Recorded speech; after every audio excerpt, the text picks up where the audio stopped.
Iya, shalom Bapak Ibu yang terkasih dalam nama Tuhan Yesus. Kita mengucap syukur pagi ini kita masih boleh bertemu kembali di Mesbah Syukur. Ya, saya percaya kita semua bangun dengan tubuh yang sehat, tidak kurang suatu apapun. Baik, pagi ini saya ambil firman Tuhan dari 1 Timotius pasal yang pertama, mulai ayat yang ke-18 sampai ayat yang ke-20, Saudara. 1 Timotius pasal yang pertama ayat 18 sampai ayat 20. Judul perikopnya adalah tugas Timotius, Saudara ya. Ayat 18, tugas ini kuberikan kepadamu Timotius anakku, sesuai dengan apa yang telah dinubuatkan tentang dirimu, supaya dikuatkan oleh nubuat itu engkau memperjuangkan perjuangan yang baik dengan iman dan hati nurani yang murni. Ayat 19, beberapa orang telah menolak hati nuraninya yang murni itu, dan karena itu kandaslah iman mereka. Di antaranya Himeneus dan Alexander yang telah kuserahkan kepada iblis supaya jera mereka menghujat. Iya, saudara yang terkasih ya. Jadi kita membaca di sini tugas Timotius. Rasul Paulus itu sangat menghargai karunia ya yang dimiliki oleh seseorang, termasuk Timotius anak rohaninya, saudara. Iya. Dan Rasul Paulus juga ya sama seperti gembala ditahbiskan dan dikhususkan untuk pelayanan di gereja masa kini. Ya, Timotius dikhususkan untuk melayani ketika para penatua menumpangkan tangan atasnya. Ya, dan rupanya dalam upacara ini beberapa orang percaya telah bernubuat tentang karunia dan kekuatan Timotius. Perkataan dari Tuhan ini pasti telah mendorong semangat Timotius di sepanjang pelayanannya. Jadi Rasul Paulus berkata kepada Timotius ya, sesuai dengan apa yang telah dinubuatkan tentang dirimu, supaya dikuatkan oleh nubuat itu engkau memperjuangkan perjuangan yang baik dengan iman dan hati nurani yang murni. Jadi saudara, ternyata di dalam perjalanan Timotius mengikuti Rasul Paulus sebagai anak rohani, ya dia mendapatkan nubuatan tentang karunia bahkan pelayanannya ke depan. Jadi Rasul Paulus berpesan kepada Timotius, ya di dalam kamu menjalani hidupmu dan menantikan setiap nubuatan di dalam pelayananmu itu, maka kamu itu akan menjalani perjuangan yang berat, ya kata Rasul Paulus. Tetapi ya kamu harus memperjuangkan semua masalah, semua tantangan itu dengan perjuangan yang baik, dengan iman dan hati nurani yang murni kepada Tuhan. Ya, Rasul Paulus memberikan sebuah nasihat kepada anak rohaninya Timotius di dalam pelayanan itu, dalam hidup ini, ya sama dengan kita menjalani hidup ini tidak mudah. Akan ada tantangan, akan ada persoalan, akan ada hambatan. Tetapi kamu tidak perlu takut, yang penting kamu menjalaninya dengan iman, kata Rasul Paulus, dan hati nurani yang murni.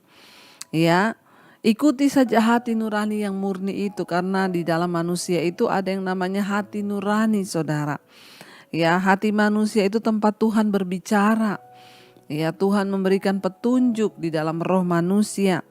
Dan ketika kita mengikuti ya petunjuk hati nurani yang murni itu, Rasul Paulus bilang, ya engkau akan beroleh kekuatan di dalam hidupmu. Tetapi ya ayat 19 di sana dikatakan, beberapa orang telah menolak hati nuraninya yang murni, dan karena itu kandaslah iman mereka. Di sini Rasul Paulus juga memberikan sebuah peringatan kepada Timotius, jangan bermain-main dengan hati nuranimu itu. Tuhan berbicara kepada manusia di dalam hatinya. Ya, dan ketika kita terus menolak ya hati nurani yang murni itu yang selalu mengajarkan yang baik. Hati nurani yang murni itu menuntun kita kepada sesuatu yang baik.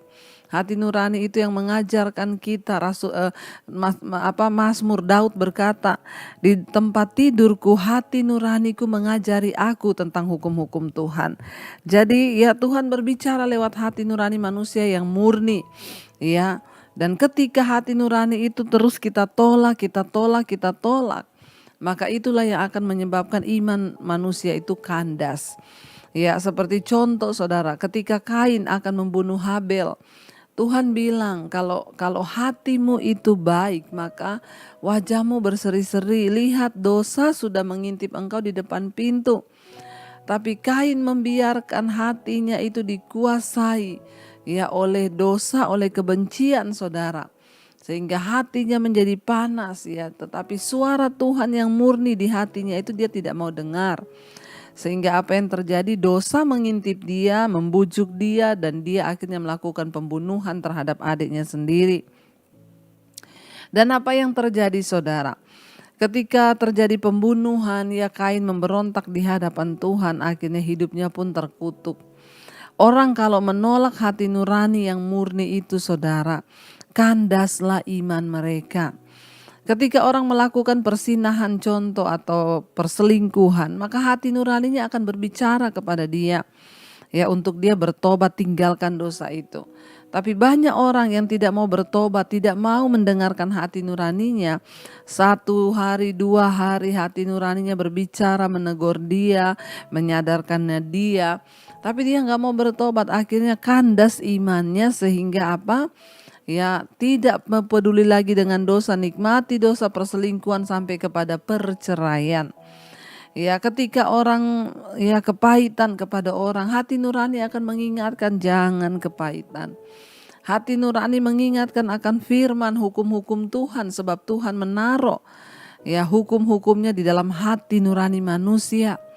Ya jadi sebenarnya kita ini ya baca Alkitab atau tidak, sebenarnya jauh dalam lubuk hati kita tuh Tuhan sudah menaruh hukum-hukumnya untuk terus mengingatkan kita, menuntun kita. Tapi tergantung saudara, ya saudara mau mendengar atau tidak. Sehingga banyak orang yang imannya kandas dan murtad karena dia tidak lagi mendengarkan hati nuraninya yang tulus itu saudara. Tuhan ingatkan, Rasul Paulus mengingatkan kepada Timotius anak rohaninya, hati-hati di dalam perjuanganmu dalam pelayanan yang sudah diteguhkan oleh nubuatan para penatua. Kamu harus memperjuangkan perjuanganmu dengan iman dan hati nuranimu yang murni.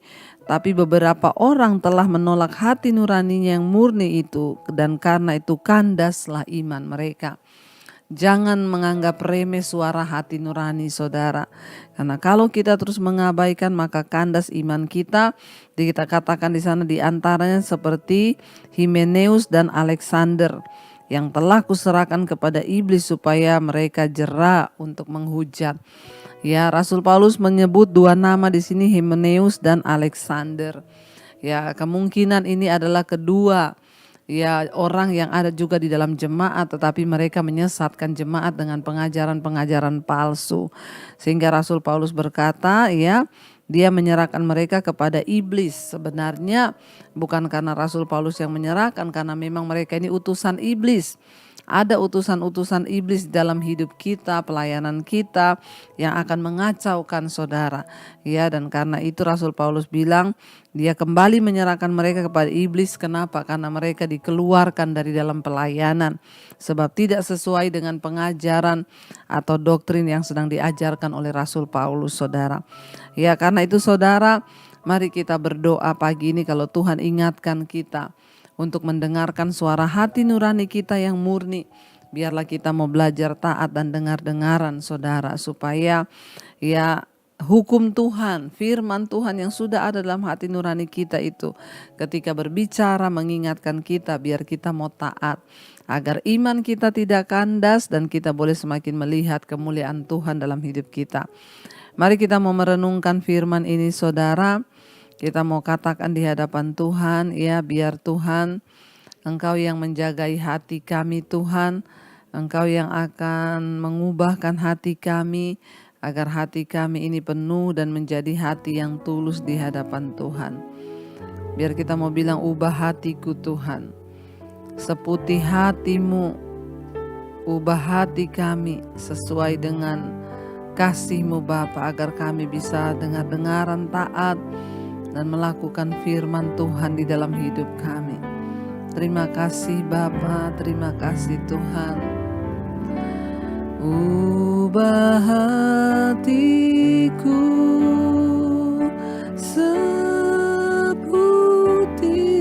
hati-Mu, setulus salib-Mu, kasih-Mu Tuhan.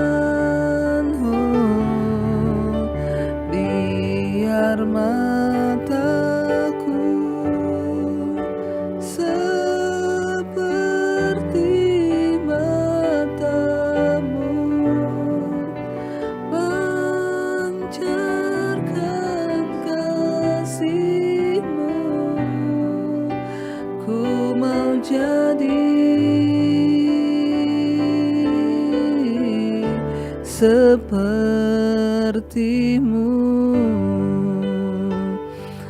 Tuhan, biar Engkau terus menjagai hati nurani kami dan ajar kami untuk terus taat ketika hati nurani kami berbicara, mengajari kami tentang hukum-hukum Tuhan. Ajar kami peka Tuhan, supaya kami mendengarkan hati nurani kami, agar kami tidak salah melangkah dan kandas iman kami. Terima kasih buat anugerah Tuhan dalam hidup kami. Orang yang tidak mau mendengarkan hati nuraninya itu sama dengan mengikuti ajaran iblis yang tidak mau taat kepada firman Tuhan. Biarlah kami terus dituntun oleh hati nurani kami, karena di dalamnya ada firman Tuhan. Yang tulus ikhlas, hati nurani yang murni, tidak ada kepahitan, kebencian. Berkati setiap kami Tuhan yang pagi ini bangun untuk melakukan aktivitas, yang bekerja, sekolah, kuliah, Tuhan jagai, lindungi. Yang berulang tahun hari ini Tuhan berikan anugerah-Mu, berkat-Mu. Terima kasih buat 1 tahun Tuhan tambahkan. Semakin bertambah kedewasaan jasmani, bertambah pula kedewasaan rohani kami di dalam Tuhan. Terima kasih buat semua berkat Tuhan tercurah atas hidup kami pagi hari ini.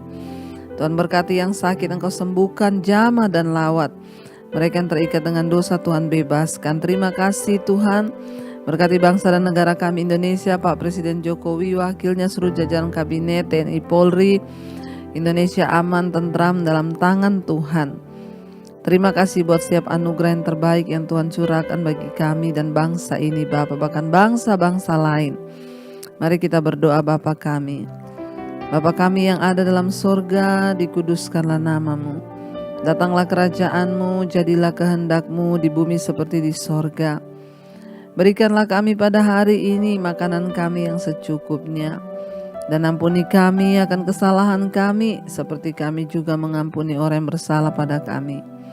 Janganlah membawa kami dalam pencobaan, tapi lepaskan kami daripada yang jahat. Karena Engkau yang punya kerajaan dan kuasa dan kemuliaan sampai selama-lamanya. Mari buka hati dan tangan-Mu, terimalah berkat dari Allah Bapa, cinta kasih Tuhan Yesus Kristus, penyertaan Allah Roh Kudus menyertai hidupmu mulai hari ini, bahkan sampai kali yang kedua Tuhan Yesus datang menjemput kita. Nama-Mu tercatat dalam kitab kehidupan. Dalam nama Tuhan Yesus yang percaya diberkati, katakan bersama, amin, amin, amin. Tuhan memberkati. Shalom dan Immanuel.